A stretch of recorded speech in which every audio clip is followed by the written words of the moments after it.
The cooling fault showed up on my board at 3:40 station time. A single amber light on panel 7, which meant the secondary heat exchange loop on the aft ring had dropped below threshold. I logged it, pulled on my tool harness, and walked the corridor to take a look. That was hour 0. I didn't know yet that I'd still be walking corridors 68 hours later. Keth Station was a relay post, 12 crew, 4 departments. One of those installations that exists because something has to sit at the junction of 3 transit lanes and keep the signal traffic from collapsing. It wasn't glamorous work.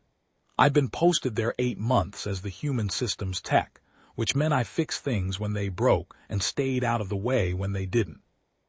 The crew were Pallak, crustacean build, pale chitinous plating over a jointed frame, bioluminescent stress markings along the thorax that shifted color depending on mood. At rest they glowed a faint green. I'd learned to read the colors early on. It was useful. The cooling fault turned out to be a cracked junction seal in the exchange loop, which was a 2-hour job on a good day. I started the repair at 400. By 600 I had the seal replaced and the loop back to nominal. I logged it as resolved, brewed a ration of coffee from the kit I kept in my toolkit bag, and went back to my bunk. The second fault alarm went off at 9:20. I remember looking at the ceiling for exactly 3 seconds before I got up. The second fault was in the primary loop this time, different problem, related cause. The cracked junction had allowed a small thermal fluctuation to propagate up the line. Not catastrophic, but not simple. I ran the diagnostic, mapped the cascade, started work. It was going to be a full-day job.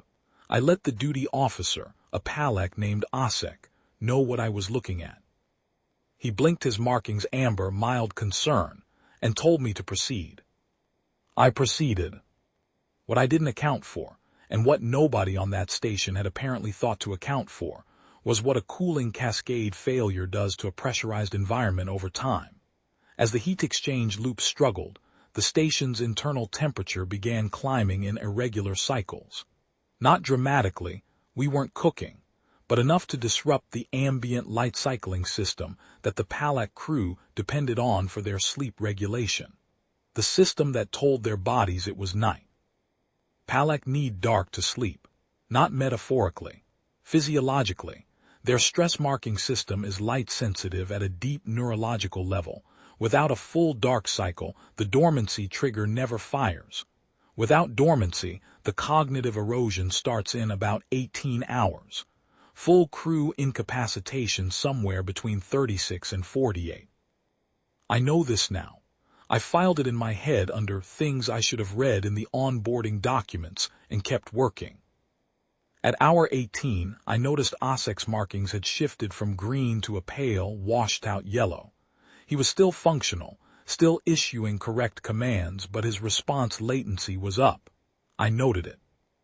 At hour 24, 2 of the 4 engineering Pallak came off rotation.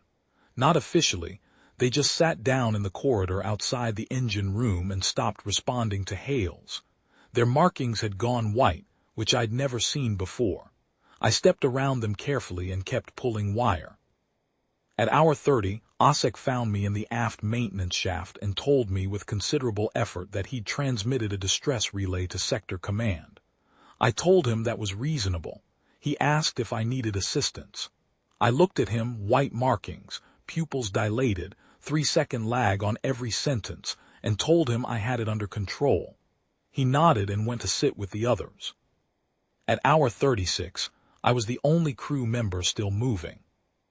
Let me be clear about what that means. I was not thriving. I was not fresh. I had slept 4 hours out of the last 36, eaten twice from my kit bag, and consumed enough coffee that my hands had a faint tremor I was compensating for with grip adjustments. I was tired. I was aware of being tired the way you're aware of weather. It was a condition, not a crisis. What it wasn't was incapacitating. I was raised on Earth, Class 14 Deathworld, Category Apex Predator, evolutionary history that includes running prey to ground over 2 days, sleeping in intervals on hard ground with one ear open, waking instantly at the sound of something wrong. My nervous system was not designed for comfort. It was designed for persistence. Those are different things. The primary loop repair took until hour 40. Then the secondary loop developed a new fault at its junction with the tertiary manifold. Because that's the nature of cascade failures, you fix one thing and the pressure finds the next weak point. I pulled the diagnostic again. I made a list. I started at the top. At hour 48 I was on my knees in the reactor coolant bay, manually cycling the main pump handle every 4 hours to maintain pressure while the automated system was offline. I'd set an alarm on my wrist unit. It went off. I cycled the handle. I went back to the wiring task I'd been running between pump cycles. The alarm went off again. I cycled the handle. I ate a ration bar somewhere around hour 52. I don't remember which one. They all taste the same. Sector Command's response to the distress relay came in at hour 54. An automated acknowledgement and an estimated response window of 96 hours. I logged it, noted that I'd be done before they arrived, and kept working.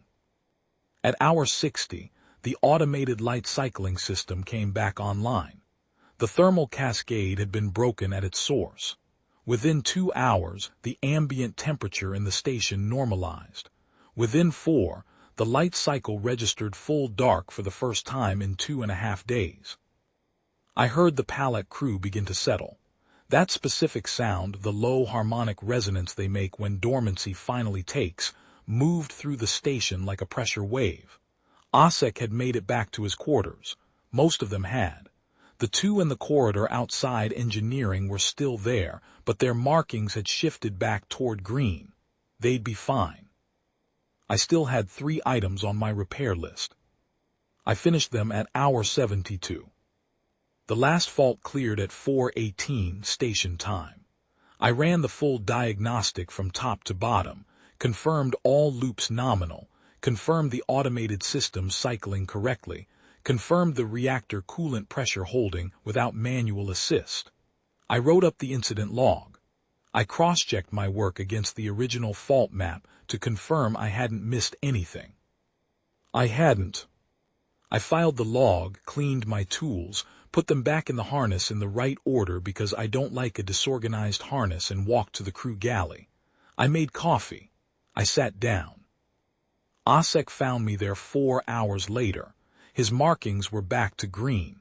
He stood in the galley doorway and looked at me for a long moment.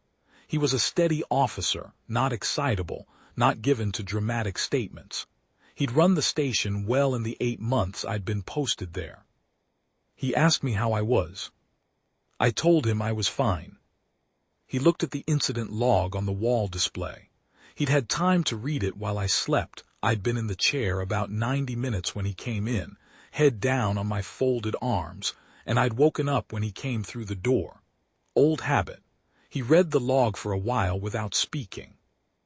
Then he asked if I'd been awake for the entire 72 hours. I told him not entirely. I'd had 4 hours at the start before the second alarm. He was quiet for a moment. The markings along his thorax cycled through something I didn't have a color word for, not quite amber, not quite the pale distress white I'd seen on him in the corridor. Something in between that I'd never seen in 8 months. He said, "We would have died here." I poured a second cup of coffee and thought about it. He meant it as a statement of fact, not as gratitude or horror. He was a precise officer. He was probably right. If the reactor coolant had lost pressure with a non-functional crew and no one to cycle the manual pump, the station would have gone into emergency shutdown inside 6 hours. 72 hours of drift without power in a deactivated relay station at a 3-lane junction. He was right, they would have died here. I told him I'd write a maintenance recommendation about the light cycling redundancy system, that the design should have a backup that didn't depend on the thermal loop.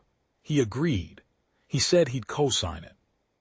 Then I finished my coffee, stood up, cleaned the cup, hung it on its hook, and went to my bunk. I slept for 11 hours.